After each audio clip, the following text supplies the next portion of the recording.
Welcome to the Moor Intelligence podcast. I'm Roland Main, editor of Moor Intelligence, and joined today by Kris Russell, senior ESG manager at Armanino in Dallas. Before Kris joined Armanino and the Moor Network, he led an amazing sustainability program at Dallas-Fort Worth Airport. His team reduced carbon emissions by 80% compared to 2010, and Dallas was honored at the recent COP26 gathering on climate change for being the first carbon neutral airport in North America. So welcome, Kris. How did the idea of making the airport carbon neutral come about? It must have seemed a very distant goal in 2010. Thank you, Roland, for having me. The journey for Dallas-Fort Worth International Airport started about 2 decades ago, and really it started with a focus on local air quality and some regional challenges that we were having, and so that in the early days it was a focus on how do we really clean up our operation. And it was you can imagine a very large mega hub airport in the middle of what now is about a metroplex of about 10 million people. And what we were really focused on in the early days was how do we actually clean up our operations and how do we improve local air quality. And as we really took a deep dive into some of the initiatives that it would take around our fleet and around our central utility plant, it was really a realization that a lot of the same solutions that can help local air quality also can improve climate change in terms of reducing our overall carbon footprint. So for us, the journey really began in earnest back in 2007.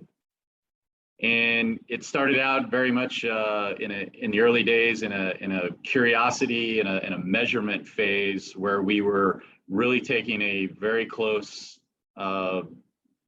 view of each aspect of our operation and the things that we had control over, the things that we had some influence over, and then even areas that we could kind of provide some guidance to some of our business partners.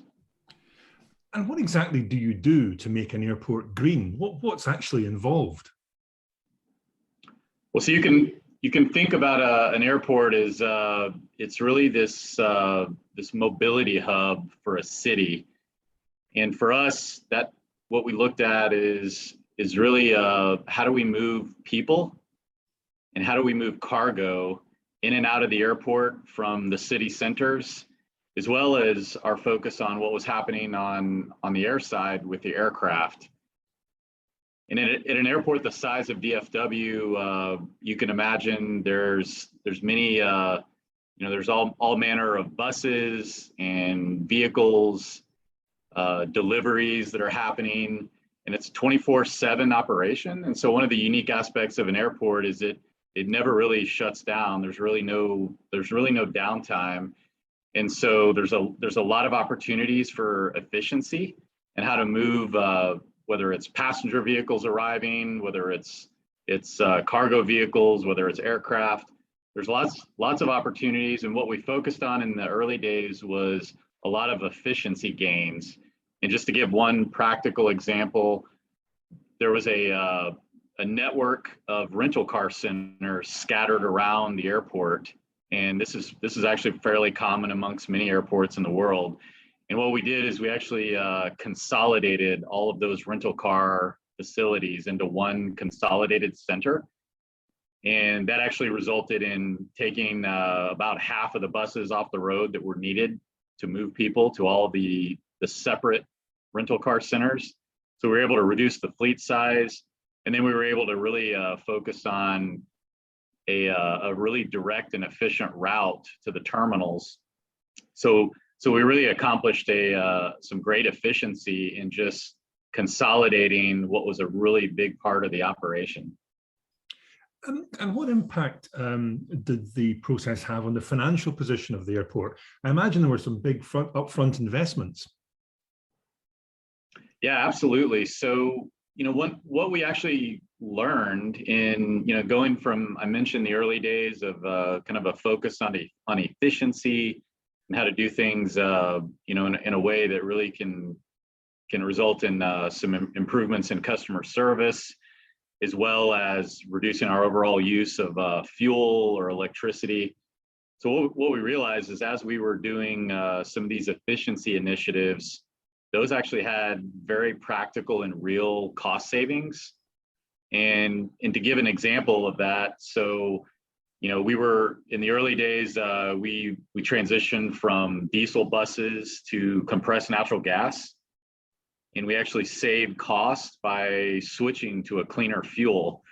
So natural gas is about 25% cleaner than diesel in terms of its carbon impacts.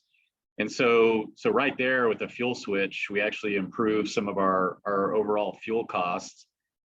And then the other thing that required was making some upfront investments, much like you see today with electrification and the need to put in electric vehicle charging infrastructure. When we started our journey back in the 2000s, it was about putting in some compressed natural gas fueling stations on the airport. And one of the real beauties there also is a lot of these initiatives, not only did it support the airport's own fleet and operation, but our business partners like the catering companies were able to switch their fleets to cleaner vehicles. These facilities were also open to the public. So the public had access to these CNG stations. So again, it was a way to not only help clean up our own operation, but it was a way for us to actually influence our business partners and the community to actually clean up and drive more efficient, cleaner fleets themselves. Now that sounds as if it was a very efficient, linear process, but I'm guessing there were some unexpected challenges along the way. Yeah, absolutely. And I think about even more in the near term, some of the things that we were doing in the past few years. So, I mentioned electrification, and that's widely accepted is really a key solution and a key part of the toolkit for all industries, including airports, as we try to decarbonize in the future. And so one of the big challenges was having enough electric vehicle charging infrastructure at the right locations with access. And so, you have to really take a very careful look at, again, it's the passengers arriving at the airport, it's the delivery vehicles, it's your own fleet and your own maintenance vehicles, operations vehicles. And so we realized that a challenge was really having a very good holistic plan to install a network of infrastructure throughout the airport that could really support all manner of vehicle electrification. And those things, some of the upfront investments, those are not cheap. But one of the things we were able to leverage, and this is actually true for businesses as well, is there's a lot of grant funding available from, sometimes it's a local government in a city. In our case, there was some local grant monies. There was actually even some monies in the state of Texas, as well as some national programs and funding that were available. And one of the great things is those grant funds, much like a scholarship for your kids going off to school, to college, those funds are there, and typically they may be undersubscribed. And so it's really about your team coming together and putting together a good quality project, submitting your application. And what we found is that more often than not, we were actually successful in getting some of those grant funds. And those really helped us make up the cost premium for some of these investments. And so, as an example, with an electric bus, we found that it was about twice as expensive as a natural gas bus. And so the grant funds, in this case, really helped make up that incremental cost to go to a fully zero emissions solution.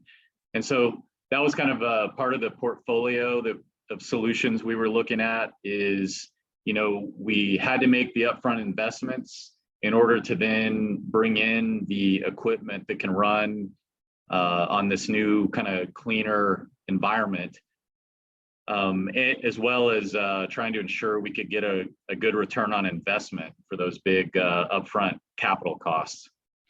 Now, you can control what happens on the ground, but airliners themselves are a large part of the problem in terms of pollution that they put out. What can you do about them?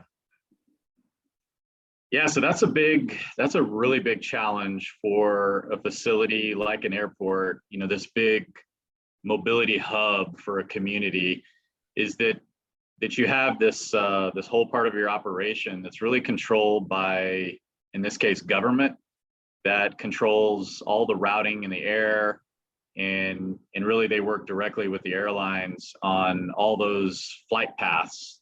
But what we realized was a great opportunity for the airport was, once those aircraft are on the ground, again, what we learned on busing and vehicles, there's a lot of efficiencies to be gained.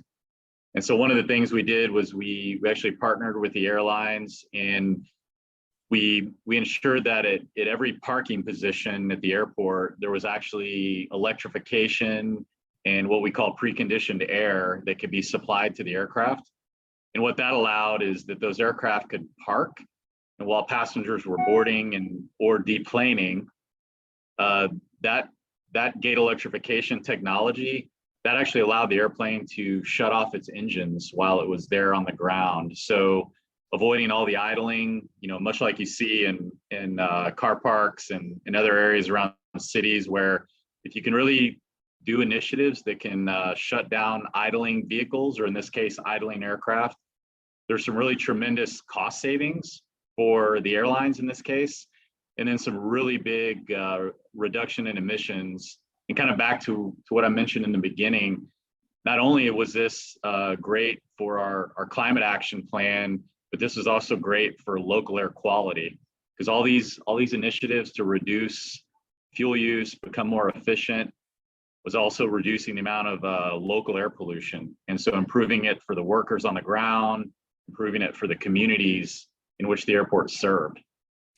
Now, are there any lessons learned through your work at the airport that you think apply to the wider aviation industry? So I think one of the big lessons that we really learned in the past, I would say 3 to 5 years, was really the importance of partnerships. And it's not only, so what I would say is we learned to not only look at the partners within the boundaries of your operation. So in our case, the airlines and some of the other businesses that actually operated on the airport. But one of the lessons we learned was to look outside of aviation for some of the solutions and some of the partners that could help us. And to give one example, we did some tours in Silicon Valley, and we actually found a technology company that produced a technology called electrochromic glass. And what was great about that technology is we were looking for ways to really do what we were referring to in our climate action plan is deep energy retrofits of our terminals.